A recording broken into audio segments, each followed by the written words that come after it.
Hello, everybody. Welcome to Faith, Family, and Football podcast. This will be episode number one on this new sort of style of YouTube content for me. Um, I just wanted to start off with an introduction as I get into this. This will be a different style of podcast.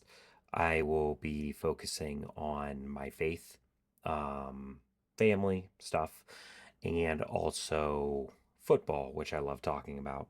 But first off, I just want to thank God for this opportunity to be able to do this, to record and to talk about these types of things. Because without him, first off, I wouldn't be on this earth. And without him putting me in the position that I am in, I would not be able to do this type of stuff. So, first off, I just wanted to thank God, thank Jesus for everything that I have currently. Second off, I just want to sort of go over what this podcast will mainly be about. Like I said, it will be about my faith, my family, and football talk. As you can see by my whole entire setup that I have, all the way around, I am a Cleveland Browns fan. That will be the main topic of conversation. I know it's not a very positive type of conversation, but I'm still willing to have it since I am a Cleveland fan all around. AKA, I also am a Cavs fan. I also am a Guardians fan, aka Indians or Guardians fan, whichever you prefer. I have baseballs lined up here. I have baseballs lined up here. Huge baseball fan, huge football fan, and a huge basketball fan. Cleveland all the way around. Also, um, I think for the first couple episodes, I'm gonna keep this whole entire thing kind of short and sweet for the most part, until I kind of catch ground on exactly the way I want to run these things. And as of right now, I will be going over the daily Bible verse that is in the Bible app, and this will also be where I am reading Matthew chapter 1. So if you would like to follow along with any of this, go ahead and download the free Bible app on your phone. Everything is right there. You can look at the daily Bible verse every single day. And then the Bible is in, what is it, ESV, English Standard Version, and also think, yeah, you can put it into different versions also, but I prefer the English Standard Version because I can kind of follow along with it better. Third off, I like to order it in faith, family, then football because Gabby, quit it. I like to have my faith first, then my family, then everything else. So I feel like for the podcast, I feel like that would be only appropriate in my eyes to have it that way.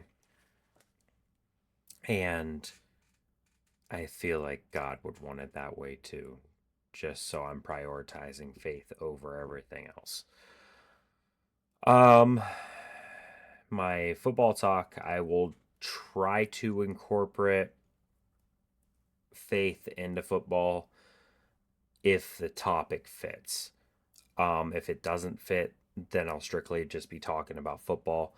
I also have timestamps in these videos from where I'm talking about one topic to the next, to the next, to the next. That way, if you want to skip ahead and you just want to hear the football talk, or you just want to hear the faith talk, and you want to get to a certain point, like say where I'm reading, you can go ahead and do that too. Um, but enough of this intro. I just wanted to say welcome in. If you are new and you want to hear more faith talk, family, and football talk, um, subscribe. It's free. And if you want to go ahead and unsubscribe later down the road, you can. But subscribing, liking the video, commenting will all help the YouTube algorithm push this out to more people, and I would greatly appreciate that. Also, wanted to tell you about my family. I'm married, as you can see here. I have two beautiful young boys. I live with three dogs and two cats. And I do own a house. If any of you saw any past streams or anything in a different location, that's because I was in a different location. Now I am in a new location. So I just want you to stick along with the journey here. And yeah, let's get right into the daily Bible verse. So, the daily Bible verse comes from the book of James, chapter 5, verse 13. Um, it says, "Is anyone among you suffering? Let him pray. Is anyone cheerful? Let him sing praise." Always remember to keep God first. If you are suffering of any sort, pray on it. And I'm telling you, the power of prayer is just one of the most wonderful things you can ever experience. I try my best to pray whenever I'm stressed out of any sort. I try my best to do anything possible whenever it comes to praying. Honestly, the amount of times I've prayed on something and me praying directly to God and wanting to hear God's voice, and I've been able to hear his voice and he's led me in the right direction. I can't tell you how many times. Those stories will be saved for another time because I have plenty of stories to tell you all. Um, and if anyone's cheerful, I mean, let them sing praise. Um, man, I can tell you, just in general, just singing in general, um, being put in a good mood. If you have these certain songs that pop in your head, anything when it comes to rap or any other music really other than Christian music, you can tell a swing in your mood. Um, Specifically for me, I notice that I feel gross almost whenever I am thinking or singing a song that I should not really be speaking the words of out of my mouth. Um, but I always have a go-to praise or hymn or somewhat of a Christian song that I can go to whenever that feeling sort of washes over me. And I'll sing it out loud. That way I can get those bad thoughts and those temptations and stuff out of my mind. And usually it works. It kind of blocks the thought that the devil wants to put into my head all the time, just by singing the hymn or the praise or whatever they may be. But let's go ahead now and go to our second topic. Let's go ahead and read Matthew chapter 1. The reason I want to read the Bible on this podcast, first off, I want to finish the Bible. Second off, I think if anybody else wants to go ahead and finish the Bible themselves, first off, start in the New Testament. This is the life of Jesus, and then all the way to Revelation. And then I'm going to go back and read everything straight through. So, if you would like to read the Bible with me and keep yourself accountable on this, go ahead and just download the Bible app and then follow along with this. I'm telling you, I pray every single time that I read that I understand what I'm reading, and it works every single time. Now, say Matthew chapter 1, it is not the most understanding, especially if you're just starting to read, because it goes through the whole entire, it's called the genealogy of Jesus Christ, which means it is the lineage from top to bottom of Jesus. So if you are confused by any of these names that I am listing or the names that you're reading, that's because all of this was listed from the Old Testament all the way to this time now. So, the genealogy of Jesus Christ, Matthew chapter 1, verse 1. The book of the genealogy of Jesus Christ, the son of David, the son of Abraham. Abraham was the father of Isaac, and Isaac was Isaac the father of Jacob, and Jacob the father of Judah and his brothers, and Judah the father of Perez, and Zerah by Tamar, and Perez the father of Hezron, and Hezron the father of Ram, and Ram the father of Amminadab, and Amminadab the father of Nahshon, and Nahshon the father of Salmon, and Salmon the father of Boaz by Rahab, and Boaz the father of Obed by Ruth, and Obed the father of Jesse, and Jesse the father of David the king. And David was the father of Solomon by the wife of Uriah, and Solomon the father of Rehoboam, and Rehoboam the father of Abijah, and Abijah the father of Asaph, and Asaph the father of Jehoshaphat, and Jehoshaphat the father of Joram, and Joram the father of Uzziah, and Uzziah the father of Jotham, and Jotham the father of Ahaz, and Ahaz the father of Hezekiah, and Hezekiah the father of Manasseh, and Manasseh the father of Amos, and Amos the father of Josiah, and Josiah the father of Jeconiah and his brothers, at the time of the departure of Babylon. And after the deportation of Babylon. And after the deportation of Babylon, Jeconiah was the father of Shealtiel, and Shealtiel the father of Zerubbabel,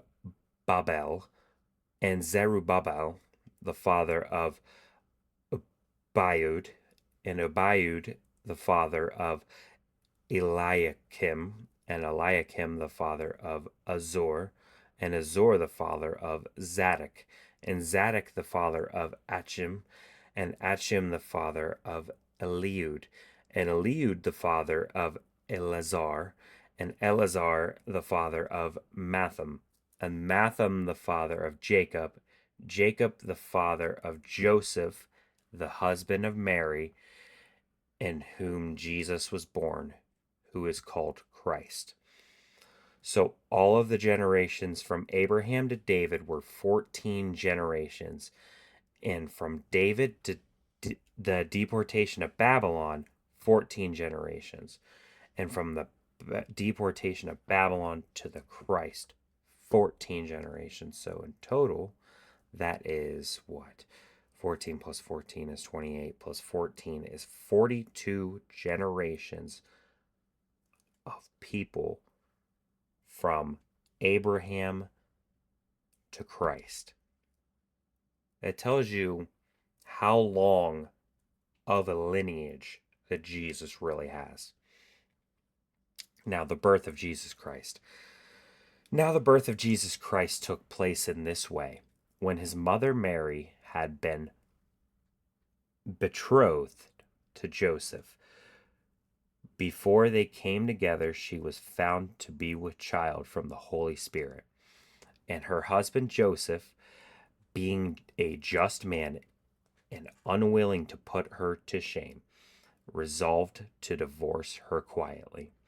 But as he considered these things, behold, an angel of the Lord appeared to him in a dream, saying, Joseph, son of David, do not fear to take Mary as your wife, for that which is conceived in her is from the Holy Spirit. She will bear a son, and you shall call him Jesus, for he will save his people from their sins. All this took place to fulfill what the Lord had spoken by the prophet. The prophet saying, Behold, the virgin shall conceive and bear a son, and they shall call him Emmanuel, which means God with us. When Joseph woke from sleep, he did as the angel of the Lord commanded him. He took his wife, but knew her not until she had given birth to a son, and he called his name Jesus. I find that to be a very compelling start to what we will go through in the stories leading through Jesus' life all the way to the death of Jesus and then the resurrection. Now as we move on from Matthew chapter 1, now let's talk football. I have no script on this. We are coming off the loss to the New England Patriots. And God be with us. There is some things that us as Cleveland Browns fans have gone through over the past, what is that now? 26 years since 99? Yeah, it's been 26 years. I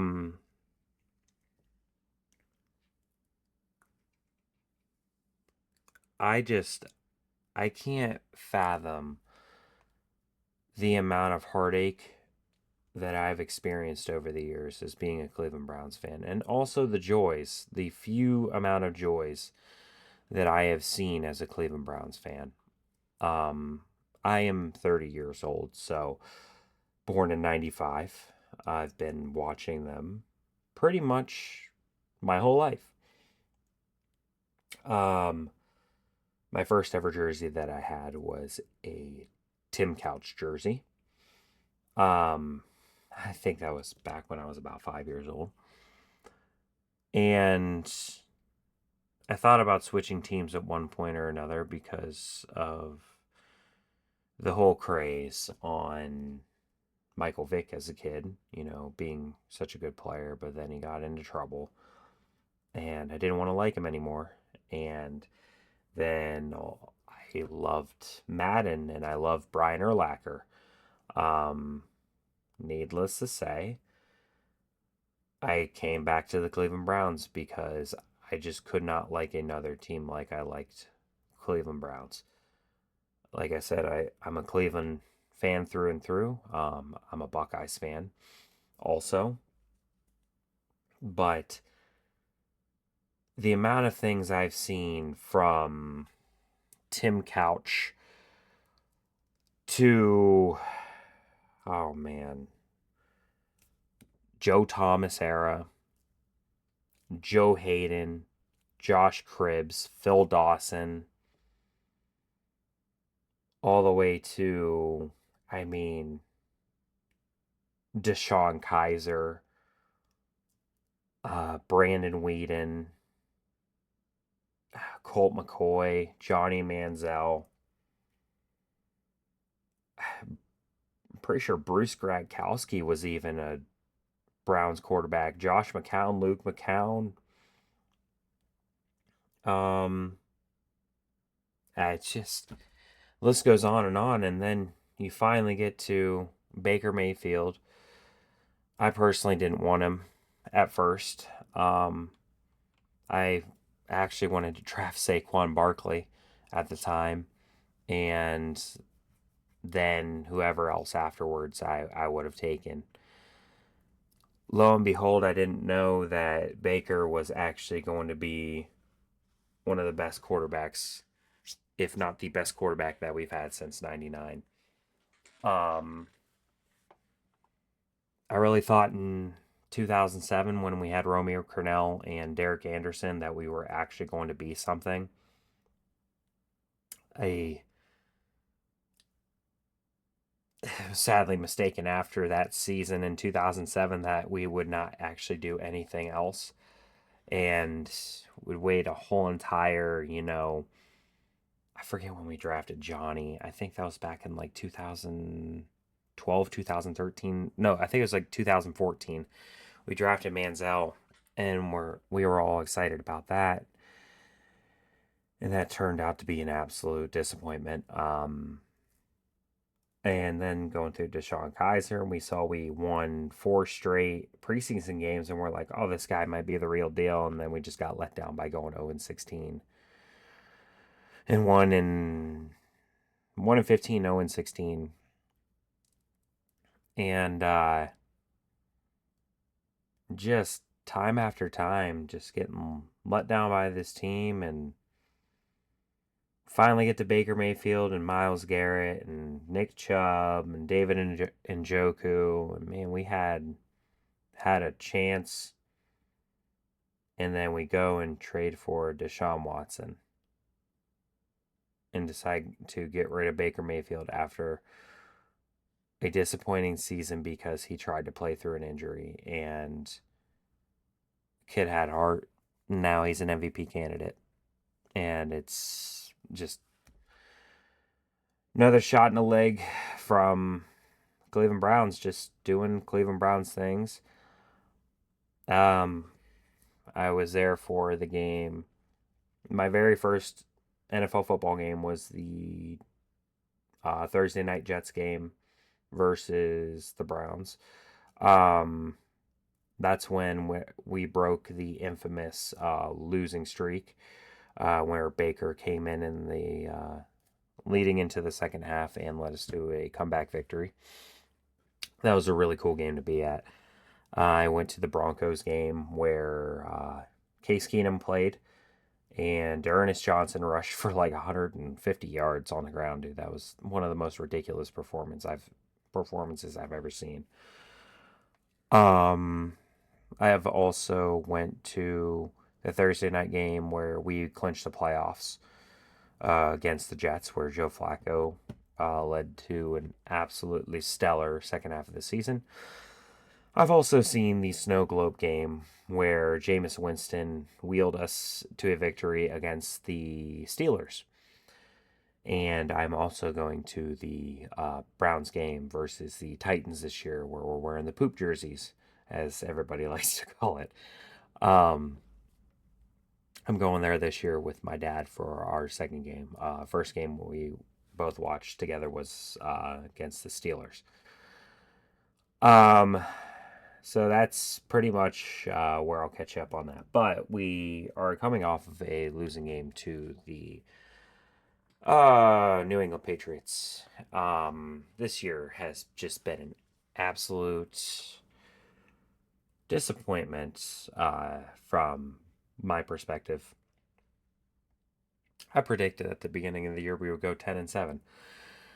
In retrospect, if our offense had any sort of movement, we would be in that position.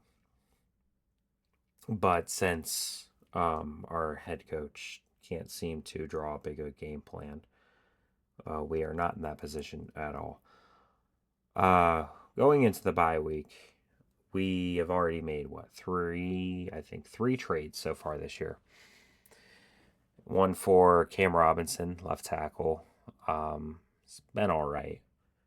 One trading away Greg Newsome, getting Tyson Campbell. First 2 games look good. Third game got injured for a concussion, so that's great. The third one was Joe Flacco, and he's lighting it up for the Bengals right now.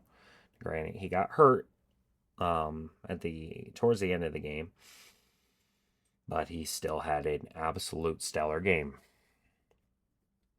Now, my opinion on Kevin Stefanski is we need to get rid of him.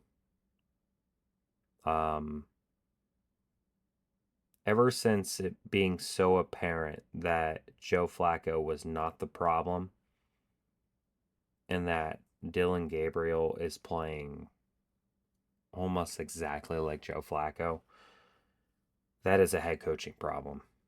That is an offensive coordinator problem. That is just a coaching problem in general. You can't expect to win games doing the same thing over and over again. Now, it's been opening my eyes, just watching different YouTube content on Cleveland Browns channels and stuff like that. Quincy Carrier is somebody I recommend you all go watch. His content is fantastic. Very level headed. Tries to see both sides of each topic that he's going over because he doesn't want to make a rash judgment. And I think that's fair. He put it into perspective on why our offense really is bad and why everybody loads the box up on us. He said because everything is just so congested together that whoever you throw back there is not going to be able to make a read because everything is so congested on the field. The Browns face the most 8-man boxes in the NFL due to their own doing because they put over 8 people in the box every single play, and that's all they can do. It's such an easy offense to stop because all you have to do is just match personnel and just go big. Make you beat them in the air. It's such a pathetic, embarrassing thing to watch as a fan. But I digress, and Stefanski needs to go, I believe, in order for us to see any sort of change, whether it be from quarterback play, quarterback at all, or any progression for a quarterback. We need to have a head coach or offensive coordinator that can actually coach a quarterback. Stefanski has proven time and time again with Baker. He never really made him better. Watson, he went from MVP candidate to dog crap, and now there's other things that go along with that, but it's starting to become very apparent that Stefanski is a good reason for a lot of those things. Let's see. Jacoby Brissett, he's all right. Josh Dobbs, not good. DTR, not good. Joe Flacco looked all right. But that's Joe Flacco. He's a 20-year vet at this point. He should be good. That's just the way it is.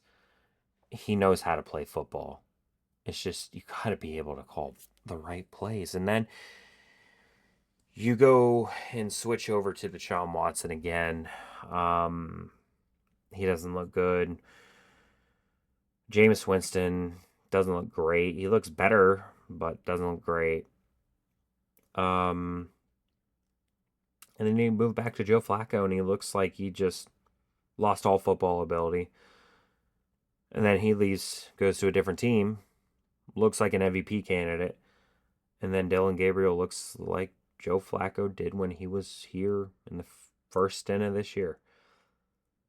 Stefanski does not know how to call an offense. He does not know how to call offensive plays other than the first scripted drive of every single drive ever that he's had. He doesn't know how to adjust on a fly. And he's just not fit to be a head coach at this point. I don't care if he was coach of the year twice. Doesn't matter because you were given a good team and now all of a sudden you're trying to build your own schematically good team and you can't succeed. It is just disheartening to see as a fan year in and year out. We just continue to regress every single time. But enough on him. We need to fire him. And Dillon Gabriel is just, if he had 3 or 4 inches of height, and I know you can't like change that, but the man can't see over the line of scrimmage, and the man doesn't have a deep ball. He can't throw it past. Like, he threw one for 50 yesterday, but man, into double coverage. And like the one where Isaiah Bond was going to be walking into the end zone wide open and he underthrows him by like 10 yards. And I'm like, oh my gosh, like, what are we doing here? And it was a 30-yard pass. He's accurate from like -5 yards to 5 yards, but other than that, the dude can't get the ball over the line of scrimmage, and when he does, he airmails everything. I just, between the gimmicky plays that Stefanski calls and the intentional grounding that Dillon Gabriel had, which is inexcusable as a quarterback. I don't care if you're a rookie or not. You need to know that that is not the way to play football. It is time for an overhaul of this team. There's a, we should have traded Myles Garrett in the offseason. I think we're stuck with him now unless somebody is willing to take on his contract while we get value off of him. We're stuck with him. I would love to trade him because I would love to see him go and do good things with a good team, but it's just, we need to rehaul and revamp. Bitonio should have never came back. That was a mistake by him. Teller needs to go. Jack Conklin needs to go. Probably Posick too, to be honest. Jerome Ford, the experiment's done with him. And Joku could go also. Denzel, I hate to say it, but Denzel Ward too.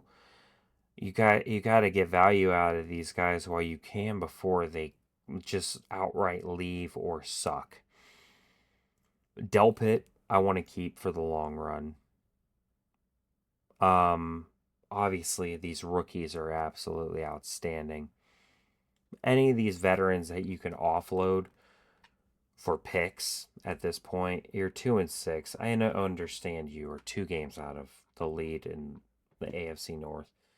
You have no chance at this point. There's no chance unless you for some reason change quarterbacks and then that quarterback is outstanding. And whether that be Bailey Zappi or Shador, it's not going to happen. But love for it too. It's just not going to happen.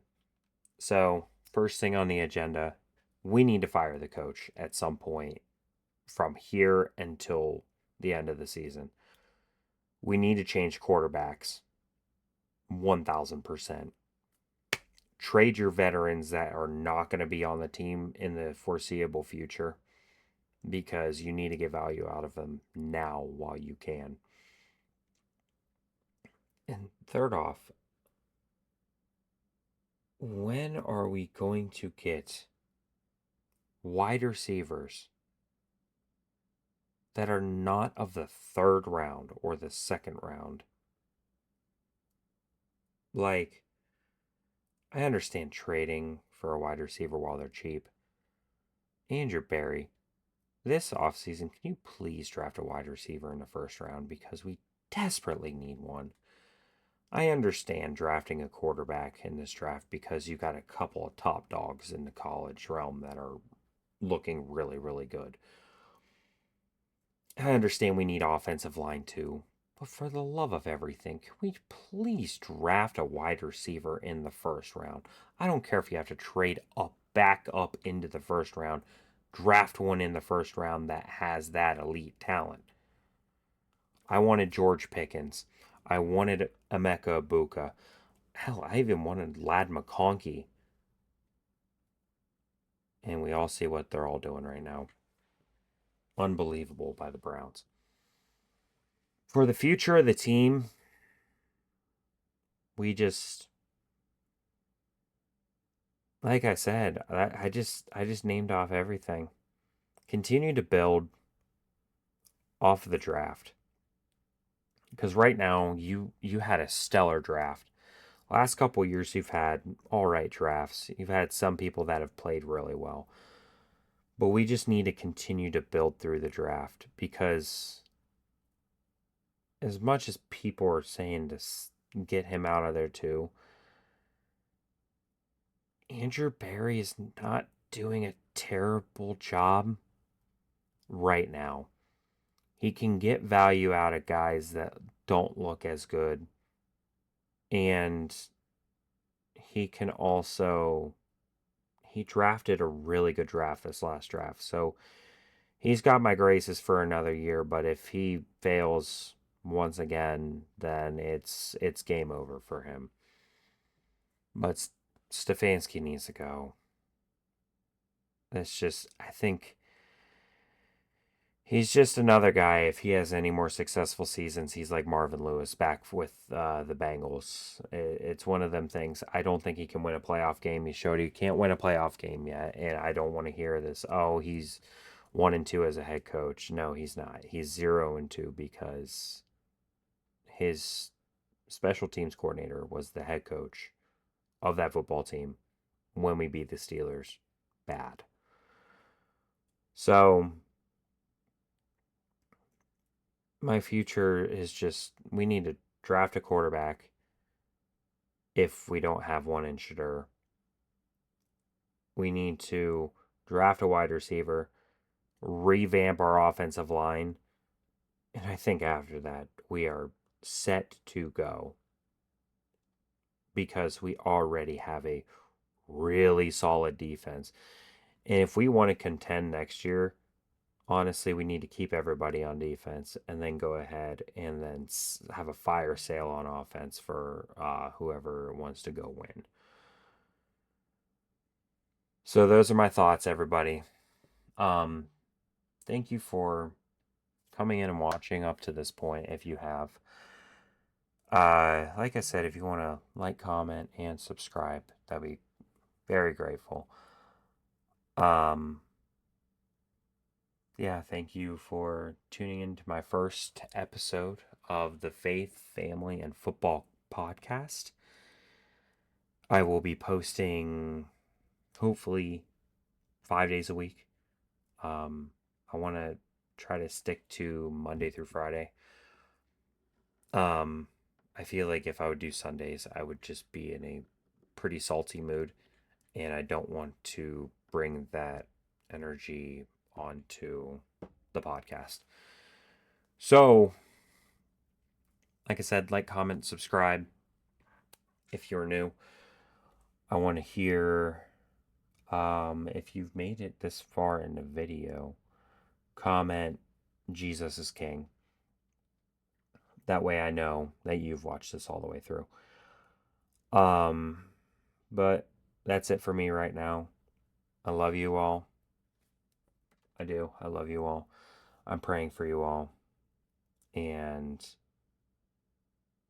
I just want to say I'll see you next time. Rock on, rock out.